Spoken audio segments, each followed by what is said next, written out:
Assalamualaikum warahmatullahi wabarakatuh. Perkenalkan nama saya Nada Salsabila dengan NIM C1C621210. Di sini saya akan menjelaskan tentang sumber hukum Islam, jenis dan definisi sumber hukum Islam, urutan pengambilan hukum Islam, mukjizat Al-Quran, fungsi dan peranan Al-Quran, fungsi as-sunnah, fungsi ijma, dan fungsi kias. Yang pertama, saya akan menjelaskan tentang sumber hukum Islam.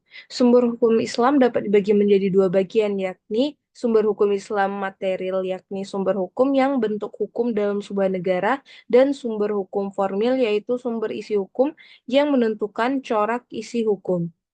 Sumber-sumber hukum Islam maksudnya adalah pijakan umat Islam dalam menentukan hukum atau norma-norma yang mengatur tatanan kehidupan. Pada dasarnya, hukum Islam itu bersumber dari Al-Quran, selanjutnya diperjelas secara lebih detail melalui sunnah atau hadis Nabi Muhammad.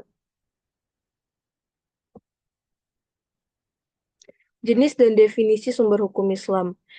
Al-Quran yang pertama itu Al-Quran memiliki definisi sebagai sumber hukum Islam, yaitu asal atau tempat pengambilan hukum Islam. Sumber hukum Islam disebut juga dengan istilah dalil hukum Islam atau pokok hukum Islam atau dasar hukum Islam. Lalu yang kedua yaitu ada as-sunnah, yaitu sumber hukum Islam dapat dibagi menjadi dua bagian, yakni sumber hukum Islam material, yakni sumber hukum yang berbentuk hukum.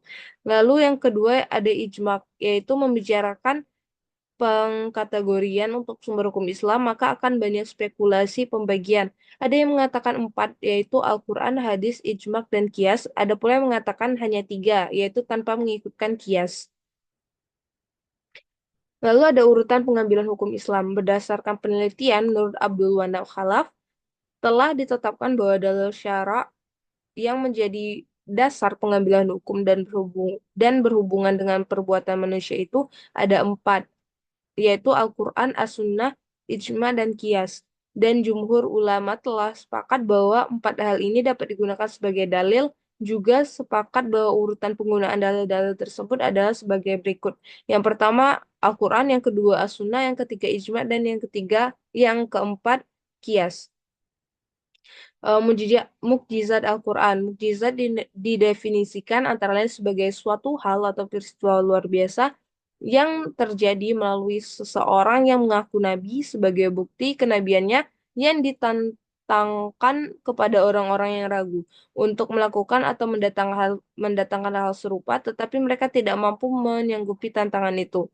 Segi-segi kemujizatan Al-Quran yaitu kemujizatan Al-Quran dari segi kebangsaan dan kemujizatan dari segi pemberitaan. Lalu ada fungsi dan peranan Al-Quran. Fungsi Al-Quran sendiri Al-Quran sendiri memiliki fungsi yang pertama yaitu Al-Huda, yaitu sebagai petunjuk, yang kedua Al-Furqan sebagai pemisah, Asy-Syifa sebagai obat, dan Al-Mau'izah sebagai nasihat.